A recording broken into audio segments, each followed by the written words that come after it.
What's up, Chiefs Kingdom? It's your boy Chris Style. You are tuned in to the Arrowhead Chief Podcast, episode 173, Super Bowl Super Show. Got a couple guests coming on today. I will introduce them in a minute. We got a lot to get into. We're gonna break down this big game, the Super Bowl coming up on Sunday. Hope everybody's ready. Let's talk Chiefs. Yeah, Arrowhead Chiefs. It's your girl, Miss Nicole. Queen of Hustle, baby. Started from the bottom, now we here. My homie at the start of his career. Let's go. Try to win him early, hear the truth. Tune in every Sunday for the juice. Arrowhead Chief Podcast, bringing all the news. If you missed the play, come back for reviews. Chris Style, out here rapping for the crew. Post game highlights, go subscribe on YouTube. If you missed the play, come back for reviews. Post game highlights, go subscribe on YouTube.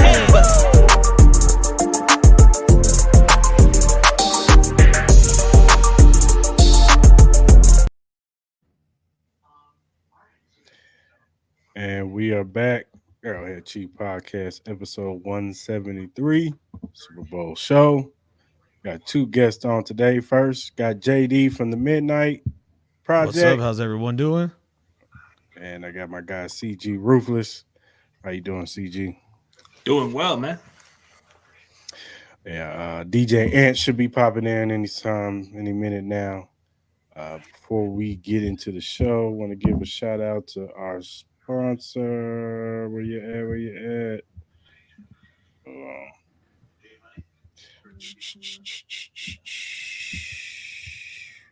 There you are. Yeah, give a shout out to our sponsor, BetUs. Don't miss out on this incredible offer from BetUs. Sign up now, receive 125% bonus on your initial deposit. With BetUs, you not only get top-notch sports betting, but also a generous boost to start winning big.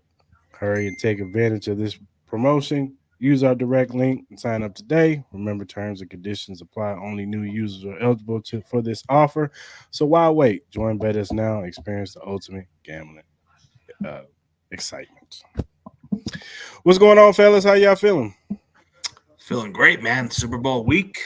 What a better opponent to have this week, you know? Yeah. Right. See the people in the comment section. Sorry for the delay. Salute to Ramsaholic. Salutes to Daniel Barry. And salute to Noni. What's up, Nani? Thank you for coming. All like usual. All right, fellas. Let's go ahead and get the show started, man. Let's get it started. First topic I wanted to talk to you guys about is what is the pressure level for Kyle Shanahan to win this game? Who you want to go first? Whoever wants to jump in. You go first, JD.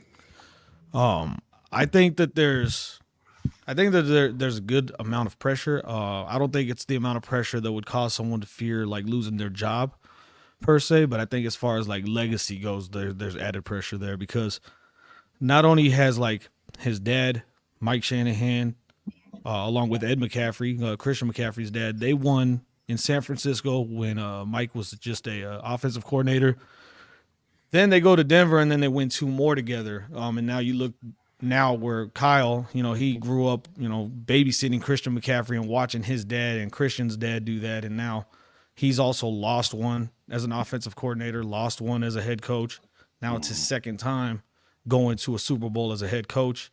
I think as far as legacy purposes going, if he wants to solidify himself being one of the top-notch coaches, it's time for him to win. What up, Mark? So, Mark? I mean, there is a lot of pressure into the legacy, a couple years ago, the pressure was on Andy Reid for sure because of what his reputation was. But this time the tables have turned. So, there's a lot at stake. I mean, the legacy of your father's name. You got to represent the name Shanahan or else you are the afterthought or the disgrace. Yeah. You got to win a Super Bowl like your old man. That's a lot of pressure, man. Like, you got Christian McCaffrey. You got all the weapons. What else do you need, Kyle, to win a Super Bowl? That is the huge pressure. I say it's the huge pressure for Kyle, dude. He has to win it this year. Yeah. I agree with you guys. This is a big game for Kyle Shanahan. He's obviously already an excellent coach.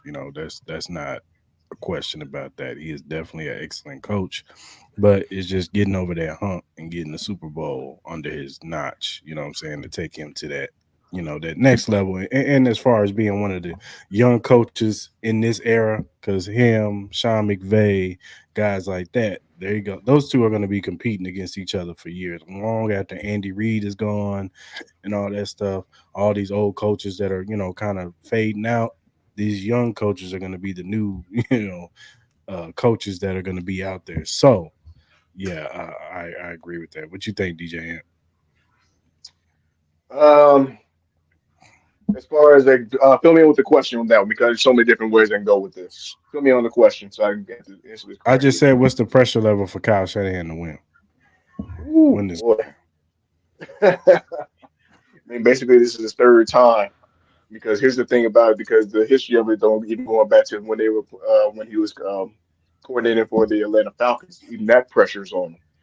So now it's not even a matter of personnel. I mean, I think with Kyle Shanahan and how he's actually coached, it's not a quarterback issue because he's actually been able to make magic as far as like, no matter who the quarterback seems to be. That's just been how. I mean, he was able to take Jimmy G up there. He was able to find successes, like even with Kyle Purdy. He's got history of creating success with a lot of quarterbacks, no matter who he brings in. But I just think as far as like more so the game management itself and knowing how to articulate that to his quarterback, or to his offense and to his defense. Because I think even going back to 4 years ago, part of that was more, I felt it was more of a meltdown. It has a lot of similarities to how they Yeah. did the Patriots game. It was very similar. So it's like it was just they had that huge lead, and it's like should have been lights out. And then all of a sudden you open the door, and then it's just they go into pressure mode. It's like it's kind of weird though. It's like you almost feel like that there's the pressures. Normally, a team that's up by like 10 points and everything, normally they're a lot more collective. But it seems like the pressure is elevated. With people like him and even with Coach McCarthy. They kind of like on the same lines. I mean, great with managing the game. When they have a huge lead, but when it's close, sometimes they just melt down. And sometimes how the team responds is how the coaches act into the situation.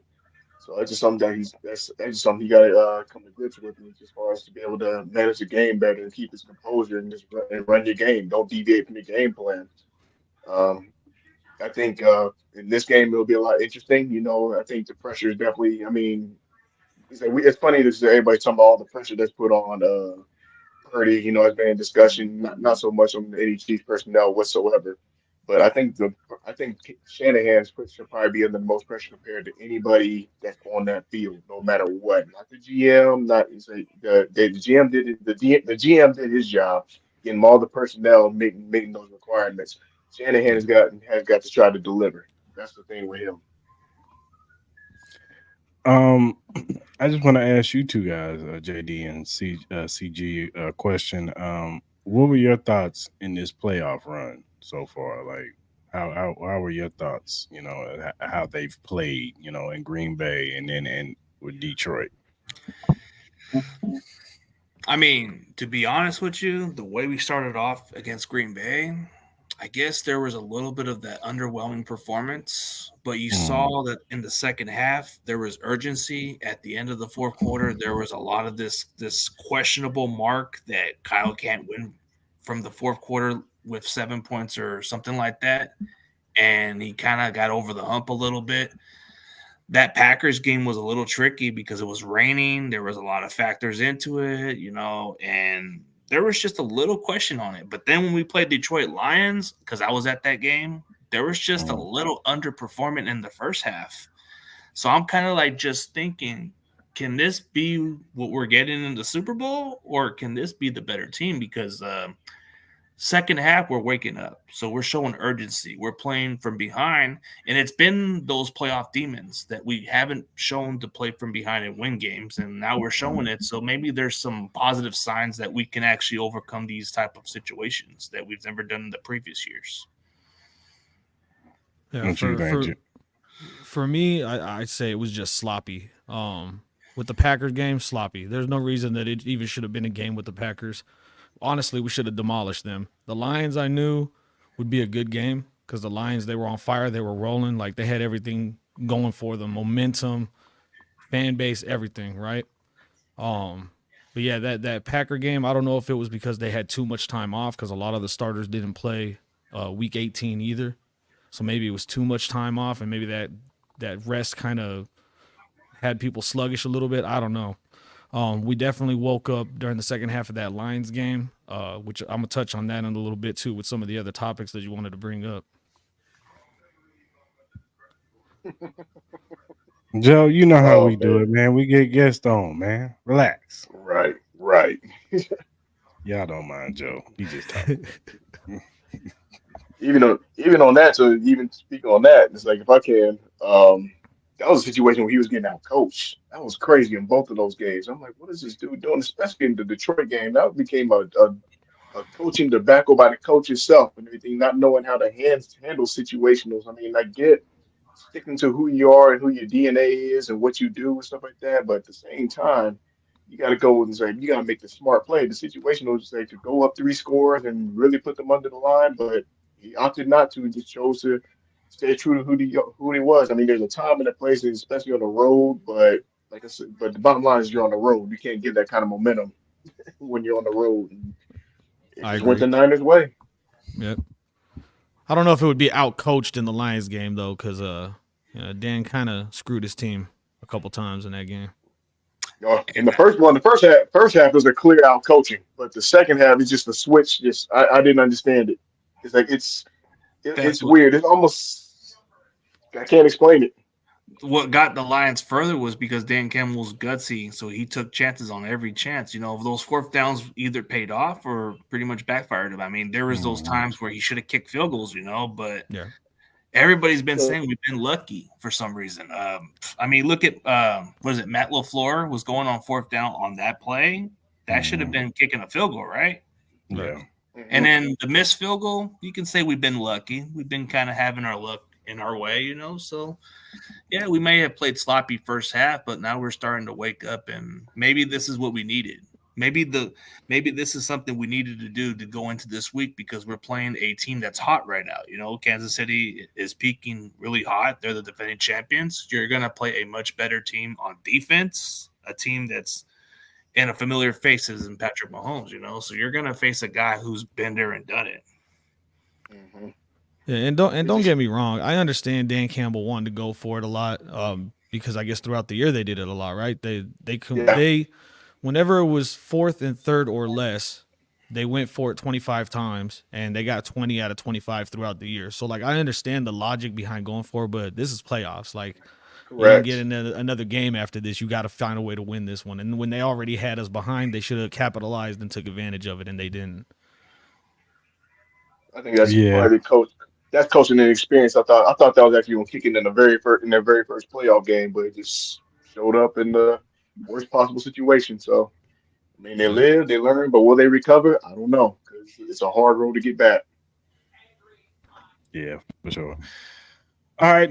Next question, fellas. What is your confidence level in Brock Purdy going into this game? I start with you, CG. I mean, the kid's kind of like he hasn't shown signs of panicking like most quarterbacks. Like even when he was down, what you saw in the playoffs, he didn't lose his poise or nothing. So I'm starting to get to know more about this quarterback, and this guy actually overcome adversity. And whatever you've seen in the regular season, he's operate this offense. He's done a lot better at the highest level. I mean, outside of Matt Ryan, there isn't a quarterback who's actually excel under Kyle Shanahan like this before. So Hello. I think what I like about Brock Purdy is he isn't afraid of taking these little deep shot passes, which we've been very limited under Jimmy Garoppolo. So you see the difference with Brock Purdy. He's not afraid of taking shots, which I like about him. My What you got, confidence Jay? level it's improved with the playoffs. It when we had like that 3 game skid, and even the game when we lost to the Lions, it was easy to see Brock Purdy that when he would make mistakes, it would kind of like have a snowball effect, right? Like he'd make a mistake, then he'd make another mistake, then he'd make another mistake, and you could just kind of physically see in his face and in his body language that like he was off, like he knew he was fucking up. Um, but to come back on both of these playoff games, especially against the Lions the way they did, and knowing that Kyle Shanahan was 0-34 going into the fourth quarters on games they were trailing by 7, that was huge. So my confidence level in him has definitely risen over this game. I know now this is definitely the hardest task that he's had because now he's going into a Super Bowl and a lot of quarterbacks don't get that chance. And here he is, year 2, first full year as a starter, and now he's going to have to show out. So hopefully he keeps that cool, calm, and collectiveness going on through this game. But I feel more confident now than I did earlier in the year. Okay. Okay. Now defense has kind of been, in question with you guys. Steve Wilkes, the defense hasn't looked particularly well. I don't know, you know what I'm saying, and especially in the Detroit game, I feel like in the second half of the Green Bay game, you guys kind of picked it up a little bit in that game.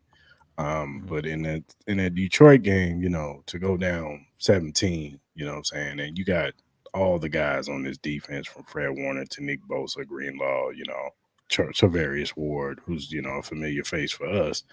Um, how are you guys? What is your concern level for this defense going into this game? As far as concern of the defense, it's just the run defense has been the main concern for me because how you're going to be able to slow down Kansas City's offense if you haven't stopped the Packers and Lions running game. I'm hoping that they make the adjustments that they need going into this game because Thank you if for we coming. allow Pacheco to go off like those other running backs, man, that could be a recipe for disaster. And my only concern is what happens if we trail by 2 touchdowns? Are we going to come back? That's the only question mark I have. I'm hoping we make those adjustments. You know what I mean? That's my only concern about the defense. Can we keep the Chiefs in check, or is this Chiefs offense going to be on fire? We don't know. How do you guys feel about Steve Wilkes? Replacing you got a guy in D'Amico Ryans who was superb as a defensive coordinator, and he's doing great work He's in Houston. He's more of a DB kind of guy. You see the numbers kind of increase with the interceptions with the secondary, but he doesn't really create a lot of pressure. That's the one frustrating part about Steve Wilkes. We don't generate enough pressure to get to the quarterback at times. That's what really frustrates me the most. Yeah, and I think with the when it comes to Steve Wilkes, I don't think he's got the same amount of passion as like D'Amico Ryans had, and I think that was a big part of it. For me, my biggest concern when it comes to this 49ers defense right now is their level of intensity and urgency to get to the ball. You saw it when they came out of the bye week and we played the Jags. You see all 11 players rush into the ball trying to make a play every single time. But these last couple of games, it's almost like you see players slowing up. Like they pointed out a Chase Young play where he's like giving no effort to go after the ball. It's almost like they're waiting for somebody else To make the play. to make the play for them. And the perfect example was that Lions game. So first half, the Lions ran for 148 yards in that first half. That second half, it was like a night and day difference. And then they only allowed another 34 rushing yards for the rest of the game. So I think if they could keep that same level of intensity and urgency to get to the ball every single play, then I think it'll bode well for us here in the Super Bowl. For sure, for sure. Um, let's get into key players. So start with you, JD. What are some key players for the 49ers that you're looking out for? You mean aside Jake Moody, hoping he doesn't miss nothing? Because man, I'm never gonna like the idea of drafting a kicker in the third damn round. I agree. But I do have one key player. It's hard for me to go into other players without touching on the matchups because I know you want to talk about that here in the show. But one key player that I wanted to point out was Colton McKivitz, our right tackle. Throughout the season, he was the only offensive lineman that we had that allowed 10 or more sacks on the quarterback. And so far here in the playoffs, he's yet to allow a single one. So it's been a night and day change for him as well. And hopefully he keeps that up because we already know what Trent Williams is going to do on the other side. So if he can continue to do that for the Super Bowl on this game, then I think it'll help have a clean pocket for Purdy to sit in. Yeah, like key players for the Niners, there's quite a few key players. Everybody keeps underestimating our secondaries a little bit, but there's this one guy that nobody even talks about as much often. I want to say his name because his sister always comes in my comment section. I'm going to say Diamadolo Lenore, man. I knew you were gonna say This that. guy's a dog. This guy plays the game right, and he's a slot cornerback. This guy does the job right. Like, if this guy wanted to make the plays at the right time, this is the guy that doesn't lack confidence. He comes in and plays this game the right way, and that's the guy that I would want to see step up into this type of situation. I mean, the game doesn't seem too big for him, and he has the confidence that you like to see in a cornerback position. For sure. For sure. DJ Ant, give me a key player or a key player that you're looking for in the Chiefs. Key players I'm looking at. Let's see here. Obviously, the matchup, I think, as far as like, who you gonna put on Snee or who Snee's gonna be covering, that's gonna be interesting. You're gonna see, Just give obviously, me players. Debo's. Just give me players. Don't give me a matchup yet. Just give me players. All right, so let's just call it for what it is. Let's just call Sneed then. Let's just call it for what it is. He's gonna be the like basically the one that's just taking out like he's gonna be just taking on draw a lot of attention. Obviously, the 49ers gonna be looking at that kind of stuff. Can Purdy make those kind of Hold reads on. and everything? Hold on, DJ Ant. Joe, relax. These are my peoples, man. You need to go on somewhere. If you don't like the show tonight, then just step out. All right, damn. Shit. Go ahead, DJ Ant.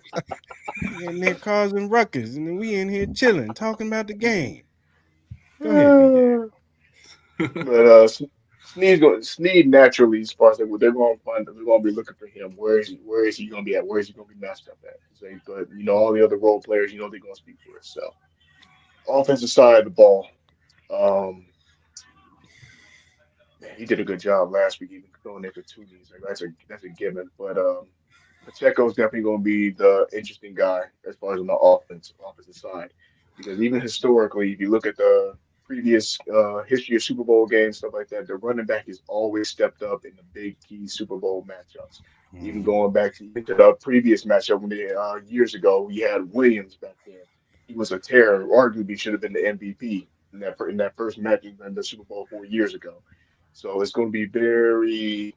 They're going to say, I think Pacheco's like, what kind of back is he going to be? Is he going to be aggressive? Is he going to sell out? Is he going to do what he do? I just think he's going to step up to the moment. I think he's going to really make a big push if he wants to make a MVP case, which is very possible. Yeah, for sure. On offense, I mean, I'm gonna go with Jawan Taylor. He's the $20 million man. I think somebody on that other side is gonna be looking for revenge for his brother because Joey Bosa don't like Jawan Taylor that much because of last year's hmm playoff game. So I hmm think Nick Bosa is gonna have a vengeance.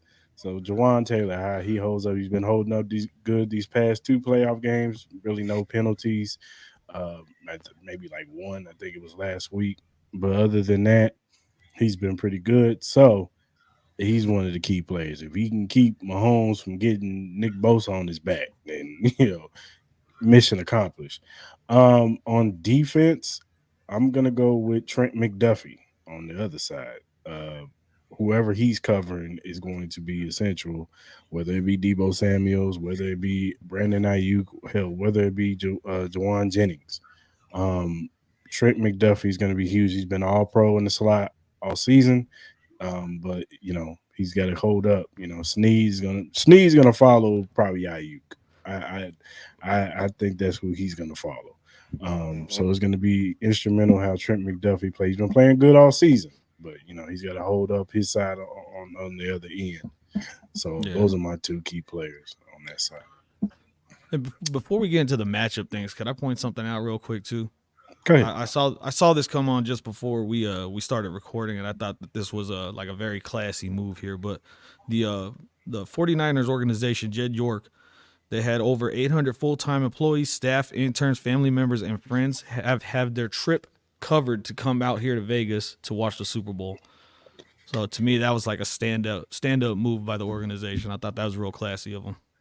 That's like an Eddie DeBarlo move right there. Yeah, for real it is. So I kind of wanted to point that out because to me that's tremendous for an organization to thank their employees that much to say, hey, let's all go watch this.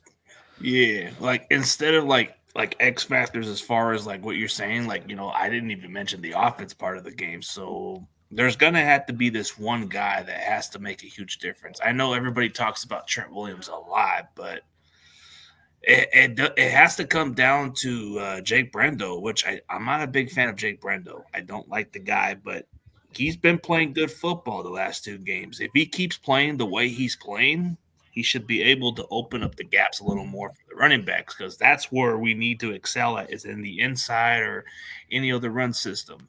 If Jake Brendo can play exactly the way he's been playing the last 2 games, I don't got no issue with the guy. Right. I got to give him his recognition a little bit, because he's actually doing a really good job the last 2 playoff games. So, no, Joe Delaney. Don't We're mind gonna Joe. dominate. Don't mind Joe. Joe Delaney, that sounds like a wrestler name. I was just playing. It's an old Chief. It sounds like he got friends in low places. It's an old Chief player back in the day. He's an old running back. He was actually very good, but he ended up dying saving the family in a car accident. Oh, that sucks. Yeah, he drowned. It was in a flood. So yeah, exactly, Lamar. That's what I'm saying. It has to come down to our interior to step up because your boy Jones is like a game wrecker. So we got to be at our full best at that matchup. So I think that it has to come down to our center. Yeah, for sure. All right, fellas, what's the key matchup for you? We'll start with you, CG. My key matchup is I'm just kind of intrigued because, like he just mentioned, Colt McKivitz hasn't given up a sack all playoffs. I want to see how he does against George Karlaftis, man. I'm always into the trenches because I'm a trenches guy, so I like to see how that matchup works out. Your turn, JD. Me, I'm a numbers guy, right? So for me, I want to take out the people that got the numbers. And the only people that are putting up numbers on their team is Rashee Rice, who I think we're going to put Charvarius Ward on him, or at least for the majority of the time, because I know we play mostly a zone. And then Travis Kelce, whatever side he lines up on is going to be dependent on whether it's going to be Dre Greenlaw or Fred Warner. Between the both of them, man, in the playoffs, Rice has 20 catches, Kelce has 23 catches. No one else on their team in the playoffs has had more than 9 targets. And the only person that had 9 targets was Noah Gray, the backup tight end. So that's out of 100. I had it written down here. Out of 103 attempts, 36 of them went to tight ends. That's 35%, damn near, of his passes went to the tight end position. So I think if we can corral those two and kind of limit what they can do, I think that's going to help drastically. DJ Ant, what you got? Key matchups. The scary part about numbers is that what we're learning about the Kansas City Chiefs is it seems like the regular season numbers seemed to lie or didn't matter. Because even going back to last year's Super Bowl, Sky Moore didn't do nothing during the regular season, but they ended up having a touchdown against the Eagles. Right. The biggest thing, but even so, it was like I'm not crazy enough to dismiss who I think the biggest threat is, and that's Christian McCaffrey.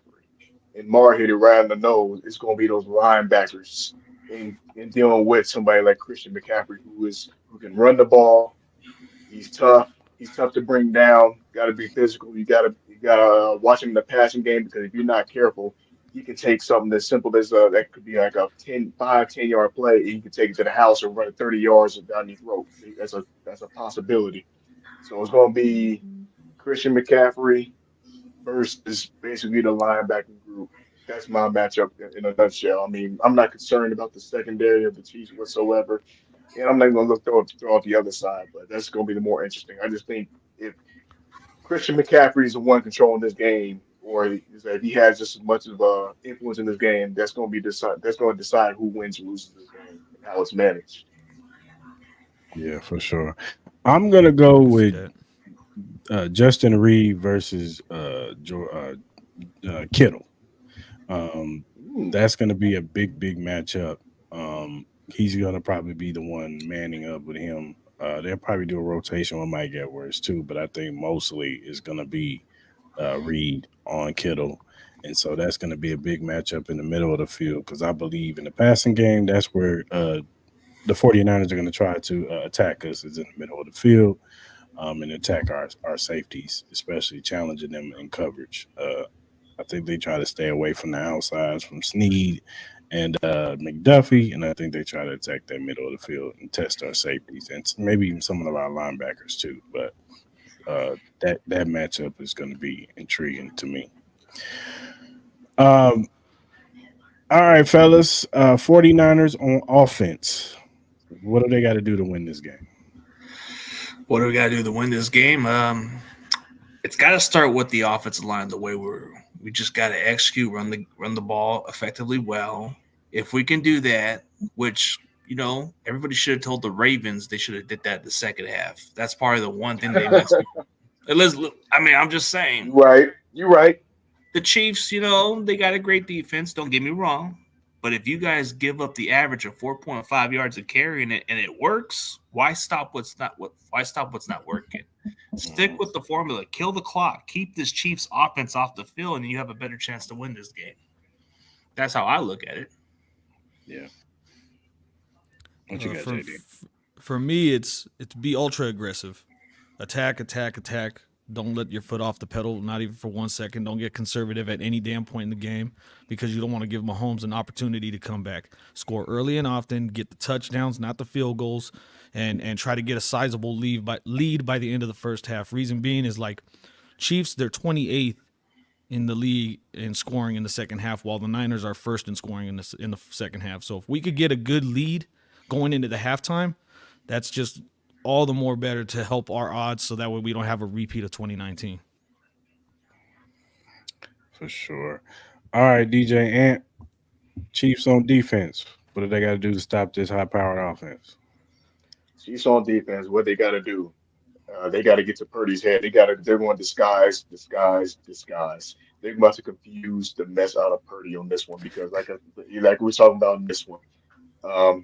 What I saw with the Ravens and how they handled the 49ers, that was a regular season game. We can call it for what it is. I saw a couple of things as far as it would, and them how they attacked it, even so how they played zone a couple of times. If that's the way that they're going to, I mean, it's just going to be very interesting watching that. But as far as with defense, like I said, it's going to be physical. Sneeze going to be Sneeze. That's what he's going to do. McDuffie, I think he's going to learn from his last one. I think McDuffie in the last Super Bowl, he had one key mistake, and that was a good veteran move by AJ Brown. Let's go for what it is. But the corners are going to be physical. Karlaftis, I think he's got to step up. He's got to have at least a sack in the game. I'm gonna make a bold prediction. I think they're going to get to Purdy a lot. I really do, because just some players just don't respond differently. Don't get me wrong. Purdy made a statement by showing that he can overcome adversity. That was my biggest criticism about him. I'm like, every time this dude falls behind, there's no coming back by whatsoever. That we saw on the streak, we saw against the Ravens, and granted, he was able to he took a huge step, in doing that against Detroit and doing that against Green Bay, making the comebacks and all this stuff. But that's not the Chiefs' defense. That's not the way they operate. So I just think you're going to see nonstop pressure. Chris Jones, Chris Jones going to be Chris Jones. He's going to do what he's going to do. Obviously, it was suffered a key blow. Obviously with a torn ACL, that kind of sucks. But basically the way the Chiefs have been operating has been the next man up, and basically the next man up is actually risen up to step to the occasion. That was the case last year. It's going to be the case this year. So just being physical, continue to apply pressure. It's going to be a lot of disguises. Spags is going to be Spags. He's going to blitz a lot. He's going to throw a lot of curveballs and put them in third and long situations as opposed to a lot of first and second and short, third and short. That's some stuff that you want to avoid. Yeah, I'm with you. They definitely got to get pressure on Purdy, and make him throw the ball quicker than what he wants to throw the football. But we also got to put resources in CMC. He makes their offense go. They go as he goes. So we got to contain him as much as we can. CMC is a baller, and I feel like he's gonna get his, but we got to make it rough for him. We can't let it easy. Can't be having big gaps and open holes, and going down the field, gassing us for 15, 20 yards, and then we got to make him work for it. Every handoff, he got to work for it. So um, definitely got to stop CMC, but definitely get pressure on Purdy and make him, uncomfortable, as much as we can. So yeah. Uh, all right, DJ Ant. Chiefs on offense. What do they got to do to win the game? What they've been doing in the postseason, fast starts, closing out halves real well. This one just got they got to take care of the ball. I mean, obviously, with Tony coming back, that's going to be the huge question mark and all that stuff. They're going to be throwing wrinkles. They're going to be throwing all kinds of wrinkles and different packages at them. Well balanced attacks, and obviously with Pacheco, receivers have got to step up. They've been under the microscope all year long, and we've seen um, little bits of areas where they've actually stepped up. Obviously, with MBS with a huge catch and everything, they're actually starting to get things together at the right time. Rishi Rice, for him to accomplish what he's accomplished, it's obviously his first rodeo in the Super Bowl. So, who's to say what his nerves are going to be like? But he's got to do his thing, just play the game like it's a regular game. Take care of business. Kelsey, Kelsey's no secret. Everybody knows they key in on him. It's going to be interesting to see how what the linebackers throw their way, especially over the last outcome. Right now, I kind of like comparing games like how it was a year ago, because a year ago, we're talking about two completely different teams, realistically, from what they are in depth. And McCaffrey, that was the last time they played the 49ers. McCaffrey had just got there, I believe. That was his first week there. So his play call was limited. So, but on the offensive side of the ball, it's going to be interesting. Pat going to be Pat. It's funny is like we talking about him being a game manager, because that's kind of what it seemed like in the Ravens game in the second half of the game. Just do enough, to be able to get through. It's like the receivers are who they are. And Yeah, that's why I was kind of shocked when you mentioned Tony in that conversation, talking about getting plays to him and stuff. Because yeah, I wouldn't trust. that dude ain't I it. wouldn't trust. I wouldn't trust throwing, but one big thing about the 49ers, though, which they haven't been as effective in stopping, though, is more so the jet sweeps. That was something that Right. they were really good at 4 years ago, and now it's just a whole different story. Yeah. But I'm continuing to throw all kind of wrinkles at them. Just keep throwing them jet sweeps at them, throwing them runs and everything. And just go keep throwing it at them. Keep it methodical. Don't get predictable. Where it's throw, throw, throw. Avoid the three and out situations. Yeah, I would have to say Pacheco is the key to this game. If Pacheco is going and he's getting at least 4 yards a clip, we have a good chance of moving this offense down the field, getting the ball to Travis Kelsey early, get him going early, because once he gets going early, that's when he starts revving up, and then Rasheed Rice, you get him on the crossing routes, the drags, the the screen plays. He's very good at those screen plays, so get him going. Um, yeah, and like I said, run the football with Pacheco. Even if it's not working, you still run the football. You keep it going. You know what I'm Mhm. saying? Well, yeah, you got to Strengthen keep the that defense off honest. So yeah, yeah. Yeah. Keep it going, just like you did with the Ravens game. He didn't run for that many yards. He only had 2 yards a carry. But credit to Andy Reid and them, they stayed with the run game, yeah. eating up the clock. I was Eat shocked. that, yeah, eat that I was clock up, because shocked. we know Andy. 1 or 2 runs don't work. Oh hell no, no, no. and the, So, and then the, and then the and then the trick play specials, which I know they're coming. Those are the ones that pretty much give you a heart attack and everything. We can just avoid those. I just believe trick plays are more so for desperate teams. I'm not really a fan of them. Sometimes they work, other times they don't. So and most important with the offense though, that turnover margin. They cannot have these 2 or 3 turnover games. That's been the biggest thing for them when the games they lost specifically. They got to take care of the ball. yeah, for Yeah. sure. Um, Another thing, I don't think Tony plays. Honestly, I don't. I don't either. After I his hope. rant that he had too, like I don't think they actually put him Nah, on the field because of that shit. I mean, he What went about on like what special was it, teams? Instagram Live, and they were clowning. He was clowning the shit out of the organization, I don't even think he telling put them him I on. wasn't hurt, whoop de whoop, like talking hella shit. So I don't He know. I don't brought it see into him the team playing. issue right there. He should have never did that, for like Yeah, Yeah. He But said he then straight up again, said the team lied about his injury. Do you know how much trouble the team could get in for falsifying an injury like they can that get a fine for that too. and lose draft Mhm. picks? They could get a whole lot of stuff done to him. But the So problem, for him to play like that, I don't know, man. Like it's either he was really hurt and he just wanted to play and they didn't want to play, or they made that up because they knew he was ass and they didn't want him on the field anymore. I mean, I think the one mean- thing that Tony does so well is he returns the kicks pretty well. So that's something that you guys might have to consider putting into the you don't have to put him on the offense, but I think as a returner because we've been struggling on special teams. Well, I think Richie James has been fine at that position. Mhm. Like We're if it ain't familiar with broke, him. We know what he's all about, man. We know what Yeah. this guy's all if about. it ain't broke, don't fix it. I don't want Tony to get the ball. He muff it. Y'all get a touchdown Back off with of it, and we'll be pissed off over it. Plus, did Tony even apologize for that rant? He done. He I don't think- apologize. Oh, he did.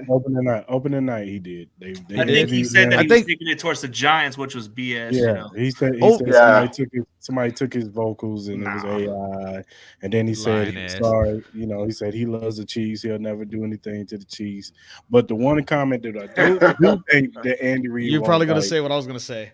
is when they asked him, "Is he a number one wide receiver?" Thank you. And he said, Thank you. "Yeah, he throw it to me." So The hell you ain't, Tony. Sit your ass down. God damn it. Go on the bench, Are you- man. Go on the bench, Tony. But what I Yeah. do think, the reason why I do think Tony was here was because they used him in Scout O for the Debo plays. I do think Yeah. they used him that way to Jet get the look, sweeps and all that fun stuff. all them jet sweeps and all the stuff out of the backfield that Debo makes does. sense. I think Mhm. they use him in practice for that so they can get prepared because he's the closest thing we got on the team. I'm not saying he's Debo Samuels, but he's the closest please thing don't we make He's that got. electrifying comparison. in some ways. That He's he- that he- consistent Yes, issue. when he catches the ball, Tony can make things happen. It's not a Wendy's question work. about that. But, but when Just those but this hands, season man. has Just just those been hands. bad. So Yeah. yeah. I mean, we'll definitely. I mean, like you said, don't change what's not broken, like they say. Yeah. So, all right, fellas. On defense, 49ers, what do they got to do to win this game? It's I think this is the most important game plan that that you might need to take into consideration with the Chiefs, man. You got to find ways to cover Kelsey, man. Kelsey is the most important weapon in this Chiefs offense, man. Wherever Mahomes goes, it's either Kelsey or somebody else. Make Mahomes want to go a different direction. You got to find ways. Even if you get a double Kelsey, bro. Even if you get a double on Kelsey, try to force Mahomes to throw it to somebody else. Damn. That's the key I want, man. I know Pacheco's going to be a factor for sure, but I think Kelsey is the most important key. We got to find a way to contain or at least limit those big plays. So I mentioned Take away already Kelsey. the Okay. So I mentioned already the intensity that they had to stop the run game in the second half of that Lions game, right? That would neutralize Pacheco. I already talked about Ward on Rice. That would neutralize him. I already talked about Greenlaw and Warner taking turns on Kelsey. That would neutralize them. But bottom line, what it really boils down to is getting that pressure on Pat Mahomes. If we don't get pressure on him and force him into making mistakes like he was doing throughout the year, but has failed to do in the playoffs, because he hasn't thrown a single interception in the playoffs, but he has had plenty over the season, right? This was statistically not his best year. Like, let's be real No, about it it. was- He has it not was. had the weapons to have a effective year. If we could get the pressure needed on him to force some of these mistakes to happen and get inside of his head, that is going to be the key difference. Because I think we have the bodies to stop the only other three players that we've been talking about that make a difference on their offense, and that is Pacheco, Rice, and Kelsey. Pressure Mahomes, force him into some mistakes. That's going to be our saving grace. I mean, force him to throw to somebody else but Kelsey. That's what I'm saying, because Kelsey's just a scary weapon. Like, he's already got the most catches in the playoffs. This guy's just an unstoppable guy. And another thing on offense, we need playoff MVS, baby. We need him. Oh, yeah, don't sleep on that dude. He's been Always showing One-hit up. wonder. past The 2 one-hit games. wonder. Man, Been showing up, man. that 3 catches from last year, man, I still can't get over that dude. Yeah, so we need him. We need him to show up. He's Or done Justin just Watson. good enough in his career to keep Don't landing have on a Thomas cover roster. that guy. Do not have Thomas cover that dude. I would not like that matchup. Thomas just But doesn't seem. the other part of that too, you got to be careful with those. Like you got Mahomes that can be mobile too. Yeah, he Yeah, can We he's see move. them a threat. we seen them with a broken booster. We seen them with two good boosters. We seen them with half a booster. But the Yeah. bottom line, he's He getting still it makes to something out of nothing, man. That's the Well, thing about him. and what I've always admired about Mahomes is the fact that he's not just mobile to try and run like Lamar Jackson, right? Although it is effective, that's not his goal. Mhm. His goal is to try and buy time for somebody to get open so he can make the pass. And so that, you love quarterbacks like that because shit, he's out of the pocket. He could easily run. What do I do? Oh, he sat back and just threw it over my head. I rushed in for no damn reason. And that's you get teams biting on stuff like that, you're gonna have plays. And so that's why even when the Chiefs drafted him, I was mad at the Niners because I really wanted them to get him that year. One thing about Mahomes that stands out the most is his leadership, man. Like he takes into accountability, and when he kind of like steps up to his teammates, he's not afraid to call them out in the sidelines. Yeah, He's bro, not when Kermit afraid the of. Frog gets to yelling at you. Yeah, that's what I like about him. Like he can just he'll let it be known, man. Like hey, like he even told Kadarius Toney some shit, and then he told Andy Reid, like he kind of questioned the play callers too, but he kind of like let them know, man. Hey, man, what's going Well, on? let's just say the last time Tony was on the field and he caused him another interception. Let's just In say that New England game. we were all clear on what he said in that situation that he Blowing him knew out. he was going to drop that ball. Yeah. And the next week And he was AC on the injury. He was out on injury with a hip problem. Oh, he's gonna say I wasn't injured. How would that have affected their seeding, the Chiefs seeding, if that offsides play never happened also? Oh, that was the weirdest. I mean, that was. I don't think I think we would have been the 2 seed. The 2 I think seed? it's still yeah. We'd have been the 2 seed. I don't think So we you would would have all won. right, so y'all would at least had one like home game and stuff too. And Well, we had a home game against We had Miami. one, Bill, well, yeah, Miami, true. Miami But just I think- can't play in the cold. but honestly though, I think the Chiefs needed that though. We needed to see this team on the road. I thought that was the most important thing, and that if there's anything that we could benefit from was seeing this team is that to basically kill all doubt and everything. This team can't play on the road, and we, as Chiefs fans, for those that have actually paid attention, we knew that Mahomes is actually better on the road than how he's performed at home. That's just been the reality of it. I can't explain it because maybe it's just a different focus. That's probably what it is. But he actually does perform better on the road than he does at home. Yeah, I just think this team performs better. They just have a different sense of urgency when they're on the road. When they're at home, not to say that they don't play good, but they kind of get relaxed because they got the Chiefs crowd. You know what I'm saying? That crowd, they depend on the crowd to be loud and affect the defense. So I think they play with a different sense of urgency when they play on the road. So, Mm-hmm. all right, fellas. Lamar Wallace. 49ers secondary be looking like Kadarius Toney sometime. Burnt. First off, that's fucked up. Okay, ain't nobody as burnt looking as fucking Kadarius Toney look. He looked like he just came straight out of a fire. Secondly, didn't we lead the NFL in interceptions? Yeah, we got 22. What you mean burnt? Like, calm down, man. Relax. Like when he's talking burnt, Relax, like, Mr. Wallace. I think we have a good solid stats when it comes to our secondary, but sometimes We do, just like every team, man. You make mistakes, you make errors. The weakest link to me is Thomas, to be honest. I mean, he kind of has his moments, but he kind of gets us the flags, bro. That's what really frustrates me about Thomas the most. Mm-hmm. Nah, he didn't even cook our secondary. 194 yards. That's not cooking our secondary. If you take away the penalty from Abry Thomas, I mean, about cooking. I guess 194 yards is cooking according to this guy. Hey, 194 yards. I guess. Jordan Love did cook us. What is it? 194 yards, 2 touchdowns, 2 interceptions. That's cooking. Damn, that is cooking. We are Kadarius Toney. Oh, I'm sorry. I would say with Jordan.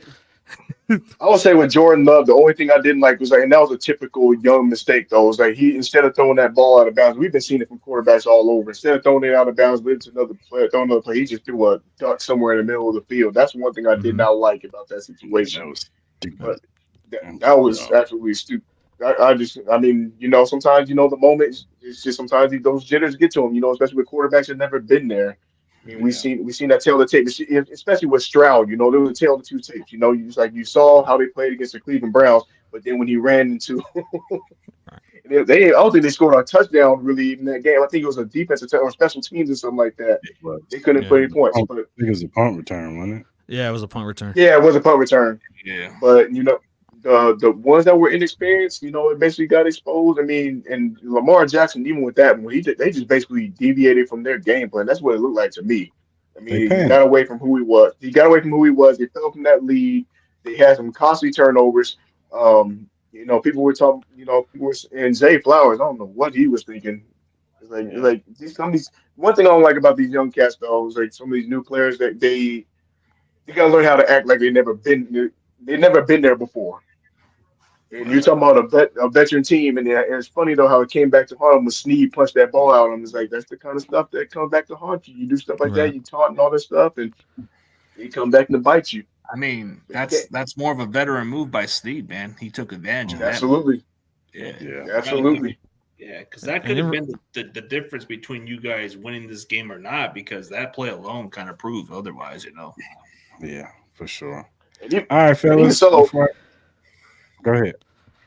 I was saying, even so with the 49ers, though, it's like the thing about it was like we're talking about the teams like they got players that obviously they got the bad taste in their mouth and everything. Obviously, from 4 years ago, knowing what they was, and they're a lot more older, a little bit more polished. So I think some of the players will actually come out and everything. So I think it'll be a little bit more relaxed. Now the outcome of the game, that'll be a whole different story. That'll be very interesting. Yeah, for sure. All right, fellas. Before I get y'all out of here, what's y'all score predictions?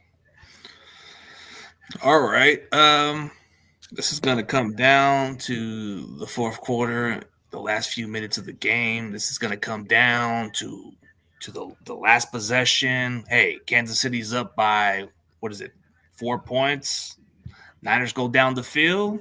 We make the play and we win the game from there. So I'm gonna say, let's see, I'm gonna have to be I guess 24-27 Niners. Hmm. It's going to be a close game. It can either go to overtime, so it wouldn't surprise me. It might even go to overtime, but I do see this game going down into the fourth quarter. It's not going to be a blowout like everybody says. I feel like this is a loaded question because what 49er fan gonna come on here and try to say, oh, well, the Chiefs are gonna win, blah, blah, blah. It ain't gonna happen. It ain't gonna happen. I ain't like kissing up or nothing, but yeah, the Chiefs got a good defense. I'm not disputing that. Their offense is still the same with Mahomes. Maybe not the weapons, but Mahomes makes everybody better. So I'm not taking. My scores, I got two scores in mind. One of them if it's a tight first half, and one of them if we got a solid lead at the end of the first half. If it's a tight first half, I see it being 38-24 Niners. If we got a good lead, it's going to be a blowout. It's going to be 42-16. I don't know about it being a blowout, dude. I think That's if we got, again, that's because of how good we are in the second half. That's because of how good we are in the second half with scoring versus how the Chiefs are in the second half of scoring. Now, I know this is a different stage, so that could vary, but just based on what I've seen, that's how I feel. If we have that good lead. If not, I still think we're going to have a pretty good win at the end of it, 38-24. I heard a 38 and a 42 against a defense that ain't giving up more than 27 all year long. Yep. Interesting. I'm on that shit. Interesting. I've been drinking. Interesting. What you got? What you got, Ant? Interesting. Huh. What do I have? I've seen I've seen the 49ers play some ugly games. I mean, obviously, especially with Cleveland, especially with that one. Obviously they had that stretch, going into that one. That's just not the Chiefs style football. I still believe you're still gonna see styles of how they play. But I see this being a 27-17 Chiefs bowl game. It's gonna be ugly. It's gonna be ugly in the first half, and then I think Andy Reid gonna be in his bag in the second half because that's just historically what he's done. That's your All right. score. Yeah. What's yours, Chris? 27-17. I'm going 28-17. I think we come out with a lead. I think the 49ers kind of make a little surge in the second half, but I think the Chiefs make enough plays down the stretch to pull away and win the game. 28-17.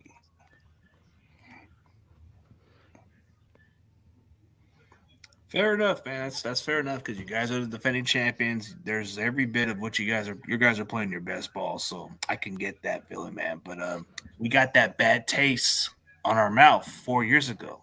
We want to return it. We want to return back what y'all did to us. So we'll see. We'll definitely see. For sure, fellas. Well, I gotta come out with that confidence saying that we just gonna take it, man. Because again, it's to be a As you franchise should. that won their first 5 and didn't lose, and then now we've lost our last 2. I can't see us going in and losing 3 straight Super Bowls, man. That we've appeared in. I We can't can't see be that. like the Cowboys. Yeah, like what the hell we Well, look like? Nah, can't do it, man. if you did, you're on your way. If you did, you're on your way looking like the Bills. Whoa, no, hey, that's Remember- rough. That's That's the heartbreaking fourth shit. part. That's the fourth piece. 4 in a row. And to lose all 4. First off, do you know how hard it is to go to 4 straight Super Bowls? And We're lose talking them? right now about Mahomes surpassing Tom Brady if he wins this Super Bowl as far as like GOAT status shit in 6 years. And he didn't even go to 4 straight. Like, god damn. Like, that's heartbreaking. And, I feel and, bad and, for Bills fans, man. and not only that, in all 4 of those games, it was like some bullshit that happened, like the kicker fucked up, or Yeah. Yep. like, It was like the first and the fourth one they were in, but then the second and third one, it's like they checked out. It was I remember watching that documentary about. I'm like, it's like they expected themselves to lose. It was weird, but who knows? Maybe Vegas took a part of it. I don't know. It's what it is. I'm hoping for a good game, fellas. You know what I'm saying? I appreciate y'all stopping through. You know what I'm Yes, saying? sir. And let the best team win on Sunday. Tell JD, tell everybody where they can follow you at, where they could, find your podcast, because I know you talk about more than just, Oh uh, yeah. Talk about everything. So yeah, if you go on YouTube, you just look up the Midnight Project. You'll see my logo on there, the same one I got in the background here. Just subscribe, check out some videos, man. Like I said, we talk about a variety of things. We talk about unsolved murders, solved murders. We also bullshit about a lot of little things too. So it's not all based on one kind of topic. So we try to keep it rounded. all right. And you too, CG Ruthless, tell everybody where they can follow you out. You know what I'm saying? Some of your content that you put on YouTube and TikTok. Yeah, CG Ruthless, man. There's other contents I do besides the Niners. I do interview draft prospects from time to time during the offseason, and then my other content where I usually just interview pro wrestlers or actors, I do it on my other main channel, which is Ruthless Aggressions. It's a sports entertainment channel. I do that one, but the one that I strictly do is just the Niners channel. I do get some ex-NFL players on my channel from time to time, and my TikTok, I got over 13,000 followers. A lot of people like my viral videos. So go check me out on TikTok. I got a lot of followers and a lot of content over there. So you'll definitely won't be disappointed. CG, how you feel about The Rock? Man, The Rock, man. Whew. Man, why is he in the storyline is beyond me, man. Like, it just doesn't make sense. Now they're just like, come on, man. Let Cody finish the story. They've been flirting with that Roman Reigns and Rock thing. It's been like a now discussion. now that this post that press conference happens, I don't know where they're gonna go with it. They kind of took it for a turn to the left, so we'll see. Yeah, we'll see. All right, fellas. Appreciate y'all coming on the show. And hey, let the best team Anytime. win. Hey, Anytime, if you want to do a Super Bowl recap next week, we could do that too. For sure. I'll bring you back on. For sure. Yeah. All right, fellas. All right, y'all have a good night. Yeah, peace, man.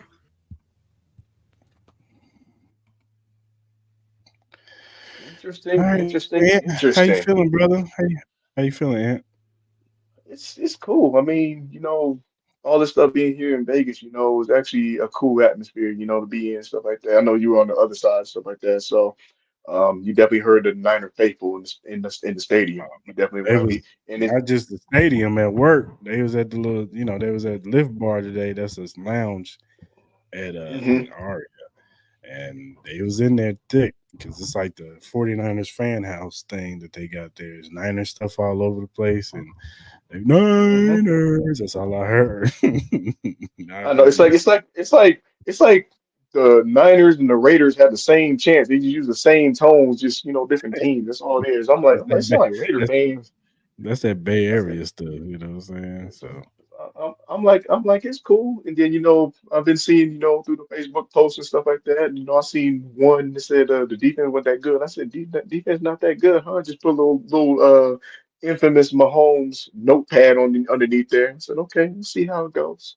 So it's just more so just kind of keeping quiet, just kind of feeling there, kind of enjoying all the stuff that's going in. It's the first time we actually had it in Vegas, so actually really cool. yeah. It's been lively out there, on events and everything. I had one guy, he came. I don't think he heard me the first time. I said, "Go Chiefs!" He said, "Yeah, yeah, yeah." Then he saw my jacket. He said, "Oh no, no, no!" So, It was funny at the opening night when me and Stan was leaving, and yeah. it was a dude behind us, and he would like go up to like Niner fans and be like, "Yeah, man, go Niner, go Niner," and they be like, "Go Chiefs," give him a dab. And they was like, "Oh no, man, get out of my face." It's fun having it out here though and everything. Whether folks are going to the game or not and stuff like that, it's just the atmosphere. Like I know they got the charity games, all that stuff going on, but they have the NFL experience and stuff like that. But for them to have it here, there's gonna be more to come, obviously. But the fact that we get to experience, and we get to see more Chiefs fans, stuff like that. You said see them pop out. Okay, cool. Thanks for the link on that, JD. No, But for sure. it's just it's a fun atmosphere, and it's been this Super Bowl has really been ramped up, as far as because there's so much out there on the line. I mean, we've been hearing all the headlines and stuff like that. As far as it's like some people, I've heard everything from the Niners got all these name players, and the Chiefs haven't have which is crazy to me. That was like the Chiefs, that not everybody knows all the Chiefs players, but then we're talking about a team that's on the brink of a dynasty. That's Yeah. crazy. But then Well, we know all did that. did you see that stat with the defense? Which one? They're only three teams, three defenses in the playoffs have only allowed 17 points, and that is Hmm. the The 2000 Ravens. Ravens. I think it was the 2015 Denver Broncos, Hmm. and I think one of the other teams I forgot. It's slipping my mind. I think I got it right here. Yeah, because the Chiefs were only getting like 13 and a half and stuff like that. But and the crazy part about the thing about it, just taking it in, we're looking at just the number, but how the fact of how they did it though, because Yeah. the fact they had to go on the road and they were, everybody, the eight balls against them and everything. Oh, Josh Allen finally got the home game he wanted. That didn't work Mhm. out that well. Yeah, well, Lamar Jackson, the Ravens, they definitely gonna take. It still ain't happen. It still ain't work. So that explains a lot, Joe. That explains a lot. That take, explains a lot. take a day off and chill, and Get then ready for the game. You know what I'm yeah, saying? right. We right on the CG. Thanks for coming Oh through, yeah, brother. CJ. Yeah, I'll definitely make sure I give you guys give you a follow on that too. Definitely. Hey, and check out my boy Mar. You know what I'm saying? Up in Wild Card Mar. He Yeah. do the other stuff, the chief content and other sports, and he do wrestling content. CG, you and Mar need to get together and do something together on the wrestling tip. Oh, y'all can talk Hmm. about other stuff too, but on the wrestling tip, y'all need to get together and do some content together. I would like to see that. I would like to see Yeah, it's always good to see Mark drop in and everything. He had his 2 cents and stuff like that. So, it's just a lot to look forward to. It's like now it's just we just kind of like settle down, all the Saturday stuff, and everybody gonna be partying and stuff like that. And then this game day, well, I ain't gonna be partying. I'm just gonna be chill. I mean, tomorrow I got my hands full. We got to celebrate my son's birthday, his birthday party. So we're gonna be doing all that. that. Yeah, So fun little me, weekend. me and my lady are gonna celebrate Valentine's Day a little early, so Smart because next choice. week. next week, it's gonna be kind of rough for her. She gotta, go into the office. So rather just do it tomorrow when I get off work. Yeah, So these stars and Valentine's Day prices, Valentine's Vegas prices, at least. That's the way yeah, I it's see it. expensive. And all those restaurants are gonna be packed. They're gonna be packed this week anyway, but they're gonna be really packed next week, next Wednesday. So Mm-hmm. Mm-hmm. I wish I can I'm go to the excited. parade if we, what I'm saying, when we win. What I'm saying, I wish I can go to the parade. But even so, kind of like just letting that set in though. It's like what all the stuff that would entail if the Chiefs were to come out. If the Chiefs win this game, which I believe they will, Yeah, you're gonna have the conversation of the dynasty. You're gonna have the conversation as far as where Mahomes is, and then you're gonna have the possibility. And the crazy part about it, we haven't even talked about, I mean, obviously they gotta take care of business, but what if Joe, I'm gonna be way too lit for me to do a show on Sunday night. I'm sorry. right, right. I might take a victory lap around Allegiant Stadium if that Yeah, happens. I'm gonna be But way too lit, brother. then we can start getting to the conversation. What would I mean? Obviously, you're going to have free agent talks, but the possibilities of the Chiefs if they win on Sunday of them He's doing a money. three-peat. And then here's a thought though. Here's another thought too. I mean, people can say. I mean, I personally don't think Mahomes will surpass Brady even if he wins this one. Not yet. But what if he does three-peat? Would that be an exception? What if he three peats? Would that if he three-peats? Oh, that's Would that gonna be an be. exception What do you mean exception to what? to as far as him having to chase 5 and 6 and 7? Would Oh that be no. an exception? Well, and shout out to Kingdom Cast. They talked about this yesterday. Hmm. They pretty, what I'm saying, and I agree with this. If Mahomes can accomplish something that Brady has never accomplished, then that shortens the gap for real, for real. Like if he goes three peat, that's something Brady didn't do. Or if Hmm. the Chiefs, Any other team? well, let's say the Chiefs do load up next year on offense and still keep some defensive pieces to keep this defense relatively the same. Yeah, Um, they go undefeated. They have an undefeated season.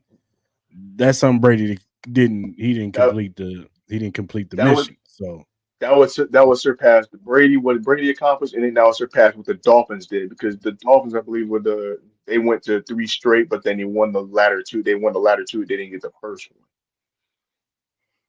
And what's your take? What's your take on Andy Reid? That whole situation if he possibly retires. he's not retiring. He's already debunked it. He's already said he's not. Why would he retire? He's only 65 years old. Unless there's some health scare that we don't know about. And I know a couple years ago he had the health scare.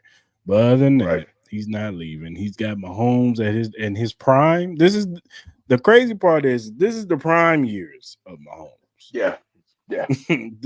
this time right now, he's in his prime now. And that's Now crazy to say. Consider what he he's got two under his accomplished belt. already. Yeah, what he's accomplished already. He's in his prime now.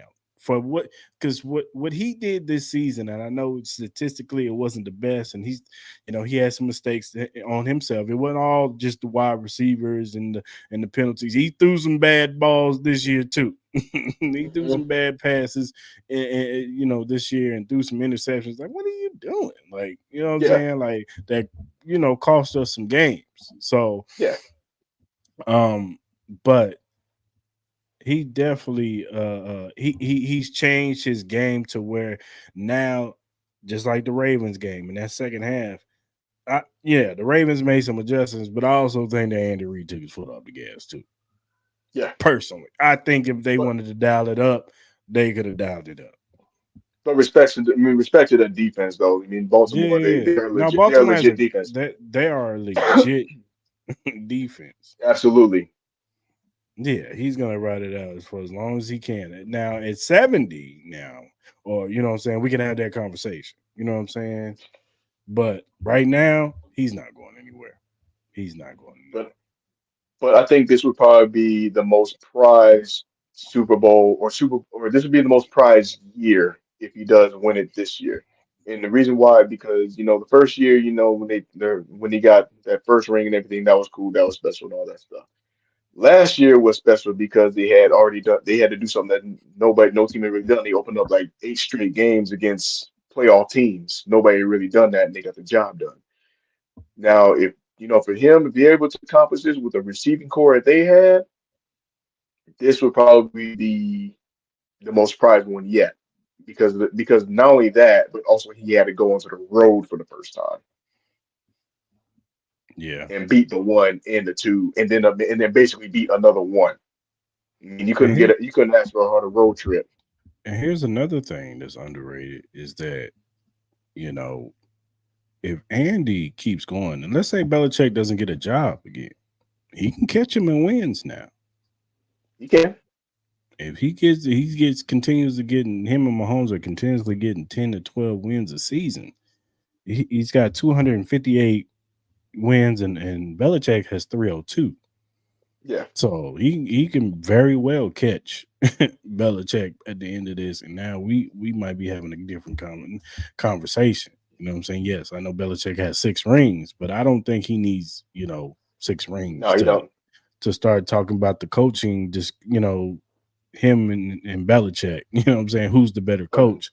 Because I can argue that yes, Belichick was great with Brady, but outside of Brady, he hasn't been great.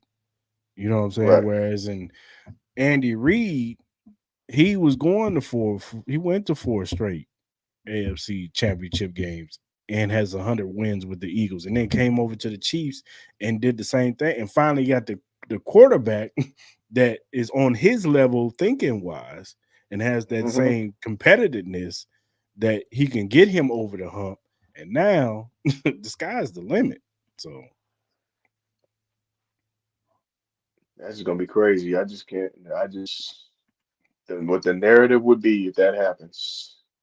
All the season. Oh yeah. he pushed DJ Ant to be his best. Shut up. You know what, Joe? You're always gonna be part of the Arrowhead Chief podcast family with your crazy ass. But I'm about to. We about to drop. We about to drop Nick Wright banners on him for some of the stuff yeah. that he said. We need to come up with a mixtape. Oh, we might have a highlight reel of Joe's antics on this show. Comments. Comments, all of them. I might have to just go back, just one day, just dive in and just put clips together. Hmm. Yeah, he's definitely our truth. He's definitely our truth, and he knows he's our truth. So He said, JD said Brady made Belichick. I would probably say that more in the latter half. Because more so in the first part, that was more so about the defense. yeah, but That's just Belichick what it was in the was. beginning, but yeah, in the later parts, I think in the middle it was both, and then and towards the end it was Brady because Belichick's defenses wasn't really holding up in some of them especially in some of them Super Bowls. Minus Deflate Gate and the Tuck Rule. And then that's another thing. All the gates. All the gates instead of and not Gates Barbecue. I'm talking about Or Bill Gates or the Tuck Rule, Spy DJ and Gate, his Deflate Gate, Booker. He's Booker T. Booker T.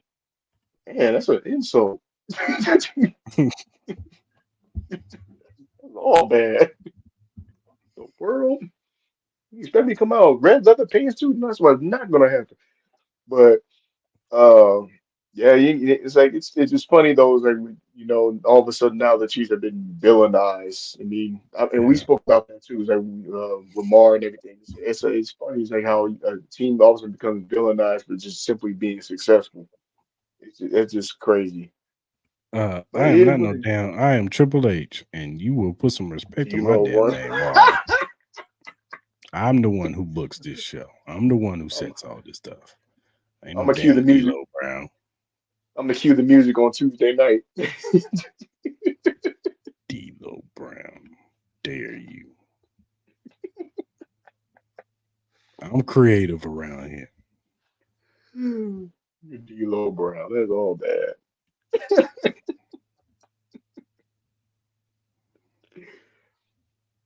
But ain't nothing left to do but to Yeah. get to Sunday. Pause, Joe. Pause. I ain't got the need. What are you doing here? What are you Uh-oh. doing? Uh-oh. Put that on the mixtape reel. Yeah, my dad did. All right, y'all. We're gonna go ahead and land this thing because I am hungry. I'm ready to eat. Facts. All right, let's give a shout out to Glitch Energy Drink.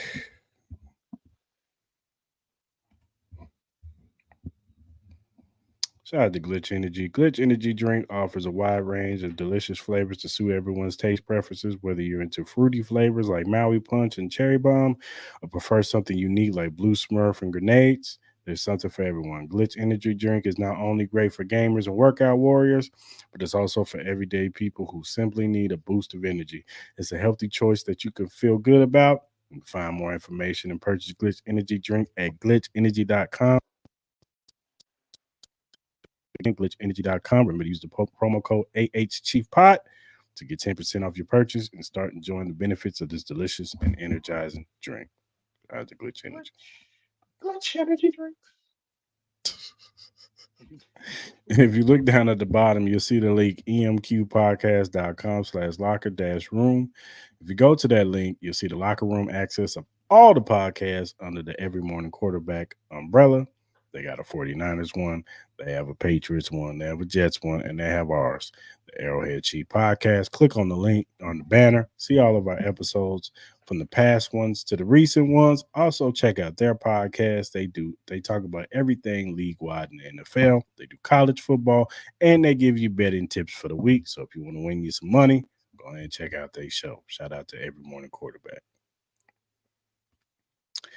And whatever streaming platform you use, whether it be Spotify, Apple, Google, Amazon, iHeartRadio, whatever you use to listen to your podcast, Arrowhead Chief Podcast is on there. And if you're a first-time watcher on any of the platforms, but specifically YouTube, hit that subscribe button, hit that like button, hit that notification button. So when we go live on Tuesday, we're gonna start going at 6 p.m. Central Standard Time because that's when Clarence can come on. So, and if you watch last You be episode, on too. well, Joe too. But if you if you watch last episode, Clarence gave us another rant. He gave us two rants. You know what I'm saying? First, he gave us a rant about the AFC being, some dumbasses of not allowing this Chiefs team to make it to the Super Bowl. And he gave you a rant about MVS, which was pretty classic. So, go ahead and check Shout out that to out. Clarence, man. Yeah. So, but yeah, check out our lives on Tuesday at 6 p.m. Central Standard Time and on Fridays, 9 p.m. Central Standard Time. And whatever social media platform you use, whether it be Twitter, X, whatever you want to call it, Instagram, Facebook, TikTok, Twitch, and Threads, whatever you use to listen to your whatever social media platform that you use. You see that above DJ Ant, that AH Chief Podcast. Follow us. Put that in the search column. Follow us, and we will follow you back because we are now Hollywood over here. We just Where's regular Joe? Chiefs fans, and where you at, Joe? Get your money, earn your money, Joe. Joe, you've been slacking, bro. You have been slack. You slacked off last week, and okay, Mar. Really? All right, there you go, Joe. But yeah, go ahead, follow us, give us critiques, feedbacks. If you got topics, questions, we will shout you out if we like your question. Make sure it involves the Chiefs. It can be NFL based, but we prefer it to be about the Chiefs because this is a Chiefs podcast. So go ahead and hit us up. We like to interact with y'all. We want to give y'all the best Chief content that we can give y'all. So, all right, people, until Sunday when we win this Super Bowl and get this back to back. Yeah. Run it back.